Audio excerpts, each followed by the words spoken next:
update of the school shooting that we had today in Madison. There is some information that we're not going to release because it's still an ever-evolving situation. You'll hear from some of our representatives from our city and from our county, and behind me are a lot of people who ended well and then everyone else was safe. So with that being said, I'll go ahead and start my remarks. Today truly is a sad day for Madison and for our country. It is a day that I believe will live in our collective minds for a very, very long time. Here are the details. Today at 10:57 a.m., our team was called to the Abundant Life Christian School in reference to an active shooter. We know that 3 people are dead, including the suspect shooter. We know that the suspect shooter was a teenage student who attended the school. At this time, we're not releasing the age or gender of the student or any other identifying remarks about the student. 2 other people have died. That died were a teacher and a teenage student. 6 other people were injured. 2 students are now in critical condition in the hospital, and these injuries are considered life-threatening injuries. 4 students are also at other area hospitals with non-life-threatening injuries. But these are just the physical injuries that we know about.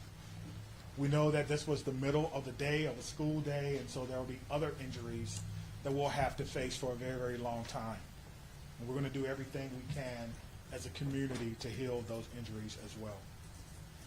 Many of you have asked me about the why of this. Why did this happen? What do we know? What was the motivation? I do not know. But I will tell you this, our detectives are working hard in the investigative process to find out as many answers as we can so that we can further prevent these things from happening, not only in this community, but in other communities around our country. I think we can all agree that enough is enough. And we have to come together to do everything we can to support our students, to prevent press conferences like these from happening again and again and again. The school building itself is clear. We've cleared the school. There's no other threats or danger to the community. We're in the process now of what we call reunification. And what that simply means is making sure that every student that was in the school is present and accounted for and returned to their loved ones. This usually takes a while, but we have practiced, unfortunately, and practice, and that's why we're able to reunify students with their parents within hours of a school shooting. The reunification is taking place at the Dean Clinic on Stoughton Road, and I certainly thank them for their help. Again, we need our public to find an alternate route. If that is your normal way home as we get closer to the end of the day, please be patient or find another route home. We're currently processing the scene. We're interviewing those who may have been witnesses, and we're obtaining search warrants to get additional information. And lastly, I want to just say thank you to everyone who's standing behind me, the organizations and agencies that they represent, the men and women of the Madison Police Department and Dane County Sheriff's Office who selflessly ran into a building not knowing what they were going to encounter. Many of you know this about me, but I started my professional career, if you will, as a public school teacher back in 1997. And I taught public school for 4 years. It was one of the greatest joys of my life before becoming a police officer. And I can tell you what a special place our schools are. With that being said, we owe it to our community to do everything possible to ensure that it's not only a special place, but a safe place as well. And we're going to continue to do that. So we ask for your patience as information is coming in. We will do the best that we can to bring you accurate and timely information, but we want to make sure that our public knows that we're working extremely hard on this particular incident. There are a lot of people involved, and certainly we're going to come together as a community. I'd like to bring up at this time Police Fire Chief Chris Carter. Before I start, the only thing I can say is this is not a place that any fire chief or any one of us would ever want to be, and I can't believe I'm standing here today talking about this incident. The fire department is a part of this community, much like all the folks standing up here with me today. Our hearts are with and our arms are around everybody impacted today and everybody within our community. With that, I won't repeat the details shared by Chief Barnes, but I will share with you the fire department activity for today. Much like Chief Barnes mentioned, at 10:57, we were also dispatched with Engine 5 and Medic 5 to the same location. Throughout the course of the incident, we responded with 5 engine companies, 4 ladder companies, 15 ambulances. I would like to take a moment and share our gratitude for our county partners throughout a multitude of EMS and fire agencies that joined us in the response today. We also had 11 off-duty chief officers that came in on this response. So it was a tremendous response from the fire department. We transported 4 patients to St. Mary's. We transported 3 patients to the University of Wisconsin hospitals. On the arrival of our crews, I can say my gratitude to our membership for what they did and their selfless actions today. It's hard for me to place into words what they ran into as well. They did that immediately, they did that selflessly, and within the course of 15 minutes, from the first transport to the last transport, all the patients were on their way to the hospital. So to our membership within the Madison Fire Department and within all the emergency services, my gratitude, my recognition of the work that goes into this, the training that went into this, that again, we had hoped we would never have to put into practice. One more time on behalf of the Madison Fire Department, our hearts are with you, our arms are around you, and we will be with you throughout the duration of this. So at this point, I'll step aside, turn it over to the mayor. Thank you, Chiefs, both of you. This is an incredibly sad day for our community. As you've heard, there is no danger to the community at this time, but our entire community has been impacted by this tragic incident. On behalf of the Common Council and the City of Madison staff, I want to offer our heartfelt condolences to the victims and families and to the whole Abundant Life community. Our focus now is on supporting them and supporting the victims and their families. And we will continue to do that through the coming days and weeks. I also want to thank our first responders, the police, fire, the medical staff, for their quick action and their life-saving efforts. As you've heard already, this is a whole-of-government response. It is not just police and fire from multiple agencies engaged in both the initial immediate response and the ongoing support, and will be engaged for days and weeks to come.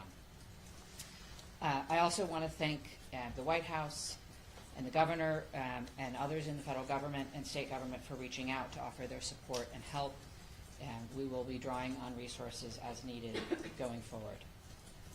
But the most important thing right now is to make sure that we are centering the victims and their families, and that we are doing whatever we can to support them and to help them heal, and to lift our entire community up through this difficult incident. I am on record that I think we need to do better in our country and our community to prevent gun violence. And I hoped that this day would never come in Madison. It is not something that any mayor, any fire chief, any police chief, any person in public office ever wants to have to deal with. And so I will ask our entire community and our entire country to do whatever we can to make sure that no public official ever has to stand in this position again. And now I'll invite the county executive to the podium. Good afternoon, everyone. Today is is reeling from the heartbreaking and senseless tragedies at Abundant Life Christian School in Madison. As a mom who received a text from her son at a high school here in the city of Madison wondering if he was safe, I can tell you, this hits you in the gut. Our community is better than this. Our country is better than this. It cannot continue. My heart goes out to the victims and their families and the students and the educators, and the list goes on and on. Every one of us is affected by this unimaginable and unacceptable violence that has hit our community today. Dane County stands united in grief with the Abundant Life Christian School community. The Sheriff's Department, the Department of Emergency Management, Department of Human Services have all been on the front lines. My phone has been ringing from people across our state and our nation asking what it is that they can do to help our community. And right now, it is our time to be committed to supporting this school, these students, and these families, and our first responders who went into that building during this devastating time.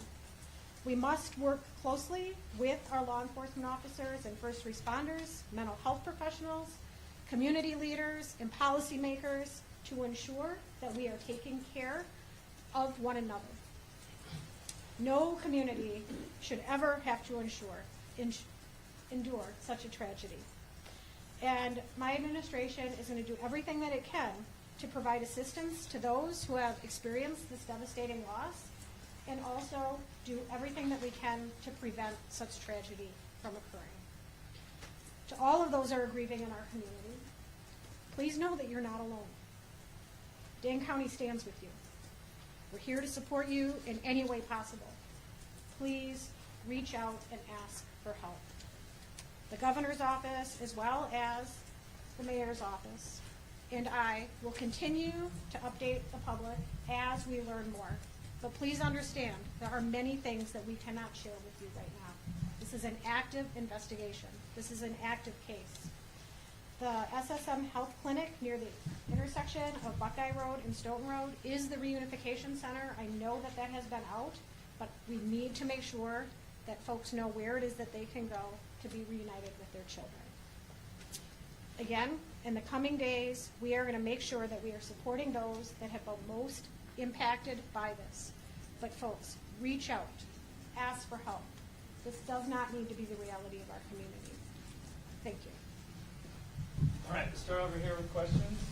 Chief, can you tell us, how did this unfold? Give us a timeline, how your office was Sure. We received a call at approximately 10:57 a.m.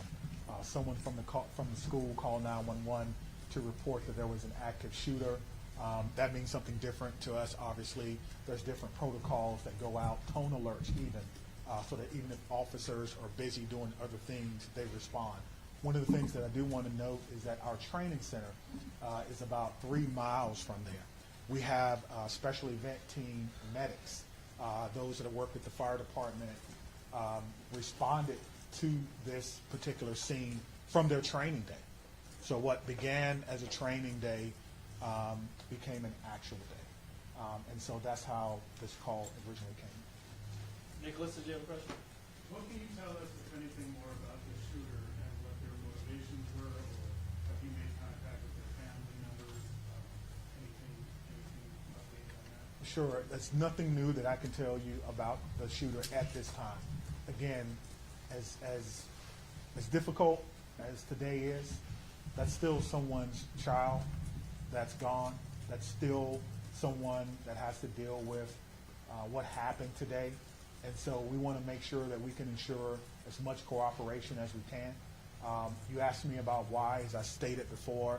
I don't know why. And I felt like if we did know why, we could stop these things from happening. But what I will tell you is, as soon as we are done with the investigation, any information that we uncover that will not compromise the safety of anyone involved or compromise the confidentiality of any of these children that are involved, we'll tell you. I just ask for your patience. All right, over there. Sorry. Go right ahead. We know it was a handgun. We know a handgun was recovered. All right, sit down right there. confined to one classroom, or did it spread out? We know it was confined to one space. I do not know if it was a classroom or a hallway.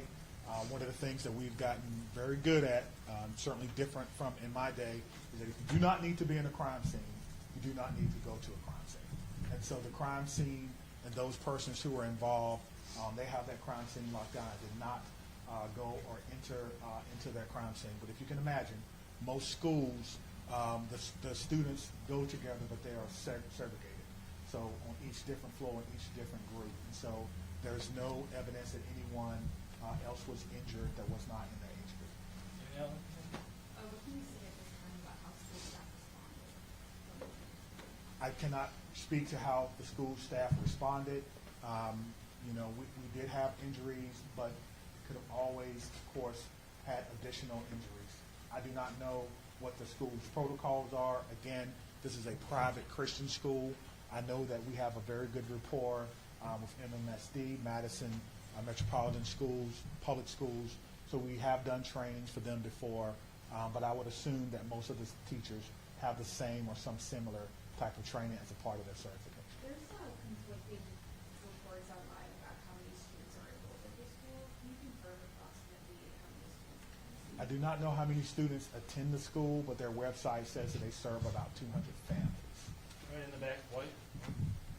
What kind of support systems are being made available to people who are That's a good question. As you heard from our mayor and our county exec, we have services within our government that will be made available to them. I have a lot of confidence that they're going to follow through on that, and we'll make sure that that persons who need to. You guys want to speak to that? Dane County Human Services, as well as the Red Cross and other consolidated agencies, are already on scene. And we will continue to be on scene, and those resources will be bolstered. Again, please reach out. You are not alone. We are going to navigate this together, and there are people who are affected by this trauma who are not in the reunification center or at the school. We need folks to be reaching out because we do have resources available. Thanks, Sophie. Did you know if Abundant Christian Life School did have a school resource officer in place? It's not my knowledge that they had a school resource officer. That if they did, it would be a police officer, and I know where they all are. They're not in the schools right now. 15 in the back there. So in terms of witnesses that you mentioned about investigation, what does that look like? How many Sure. witnesses are advised people? Sure. So the detectives will talk to anyone who may have seen this particular event unfold. Anyone that may have been unfortunate to hear something, they will be talking to them. It's my understanding that that's in process now, and everyone is cooperating fully. That will give us an idea of not only what unfolded, but it could answer the question to motivation, because again, the students who unfortunately had to witness this. But that's not something that we want to rush. We're not going to interrogate students. We're going to give them an opportunity to come in and speak to what they may have saw when they feel ready, which is why some of these questions can be answered now. All right, Inspector Room. How do you reassure the community that it's still okay to go back to school? I mean, everybody's got kids, and I think, maybe it happened in this school, but there's everybody that's got kids anywhere, like this in Dane County, it's gonna be hard. Yeah, I think you're asking me, how can I say 100% that no child will ever be harmed in school? I can't. No police chief can. But all I can tell you is that we have systems in place so that if something happens, we can respond like we did today. I can tell you that our mayor and our county exec has committed resources to not only public health but also mental health. I can tell you that every teacher that I've ever had contact with at MMSD cares deeply about their students. Every staff member, I talk to staff members all the time who tell me things that are going on in the schools and want to do whatever they can, even if it's unanonymity, to let me know that they want to have a safe school. So my reassurance to the public is that if you see something, say something. If you know someone who may be going through a difficult time, please reach out to someone. And I think what I can do is make sure that our police department is transparent and open and honest and inviting for people to call and give information. I think MMSD does an excellent job of that. And the same thing can be said for any other private school. If you want to give information or you need someone to talk to, I can promise you, we'll have someone there to get that information. All right, Understanding that this is a private school you may not be as familiar with, what are the thoughts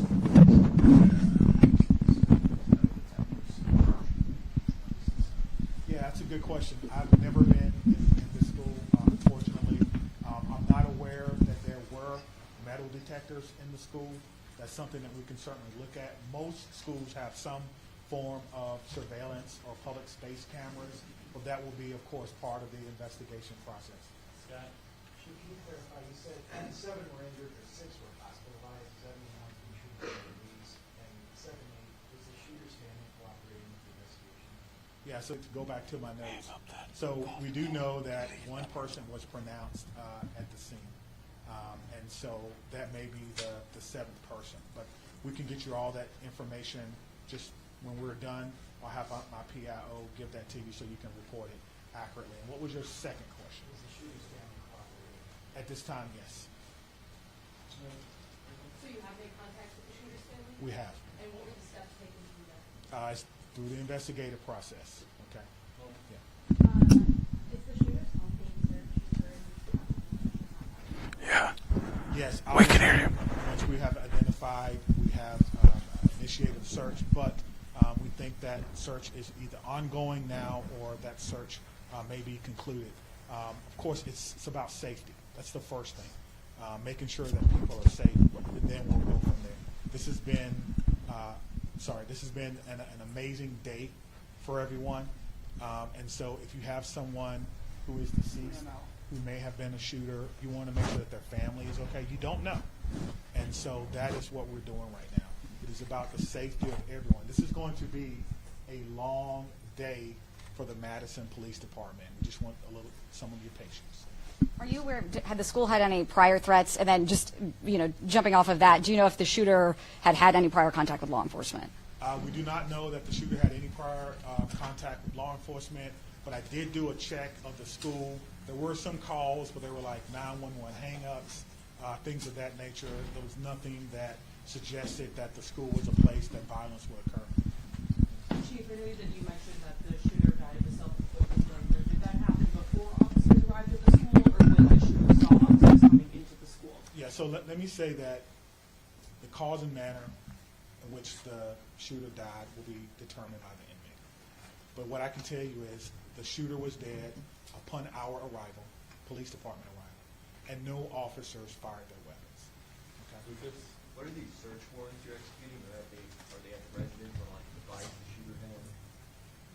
What do you, I'm sorry. The extent of the search warrant. Yeah, so the extent of the search warrant is to be able to go in a place that we don't have permission to be in and make sure that everyone is okay. And then if there's any evidence that we think we need to collect, we can only do that with the use of a search warrant.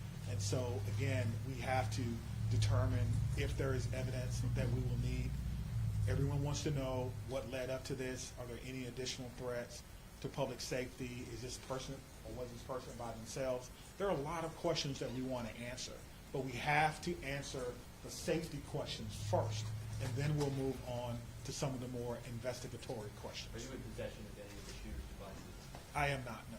Captain? I'm wondering about metal detectors. You mentioned in the first meeting that you were not a fan, and that this school probably doesn't have them, and do other schools that do? Do you think that that's something we should start talking about, metal detectors in schools? I guess the question is, would you want your child to go to a school with or without metal detectors? I can't answer that. I can't Right now. out metal detectors. That is my answer. Chief, this was a shooting at a Christian school right before the Christmas holiday. Can you address the impact of that? And is the Christmas holiday at all, in your belief, related to as a motivation for the shooting? Yeah, so to the question of motivation, we don't know why, but to the question of so close to Christmas, we have a lot of people going to be impacted. If it's a Christian school, then obviously our holidays, our Christian holidays are very important to the students, very important. It's a time for family. Students probably getting ready to go out on break, and now the break will be a little less about celebrating Christmas than more about celebrating perhaps friends and loved ones and staff members who perhaps lost their life. That's why I'm asking everyone to course, keep Abundant Life Christian School in your thoughts and in your prayers, and we'll get a couple more. Okay, real quick, Phoebe. So it's a private school that gives public money to the value system, so what has this revealed about maybe gaps in security or training for staff? And is that something you're thinking about whether schools that are private receive public money to do, you know, when public schools when it comes to safety? Well, what I'm telling you is that in 1997, I began my professional career as a public school teacher. I taught history for 4 years before becoming a police officer. So I did not get far enough to take courses in administration and budgeting of schools. I don't know what governs private schools, if they receive money, where that comes from. That would probably be a question that you would probably need to ask someone who's more intimately involved in the school system and what their requirements are if they do receive that. But you could probably compare what has happened or what goes on, their security measures, with the security measures of any school in MSD, and then that will may give you an answer. That's a very, There's one very quick follow-up. Because you know there has been some criticism on all parts of their response to these school shootings, and it's particularly involving. How did that inform your game plan today, and how quickly were your officers able to get over the school? What were they told to do? Sure. We train on this, as I spoke about earlier. When officers arrive on the scene, they immediately go in, which we did in this case. Stop the threat, stop the killing, find the killer. That's how we train, and that's exactly what we did today. There's no waiting. There's no coordination of who's in charge. Everyone knows exactly what to do. I spoke about this earlier. We train on this constantly. Our commanders, including the fire chief and I, was in a commander's training less than 2 weeks ago, going over this exact same scenario for another fictional location. And so all of that came into play today, and our officers performed extremely well based on their training and based on the expectations that they know exactly what to do. Stop the threat, stop the killing, find the threat. Chief, was the... can we just do one more? What was the whether this was a current student? Hold on, right here. Thank you, all. Yeah. I think the questions have been asked, and we're straying a little far from what's most important at this point in time, and that is the victims and their families.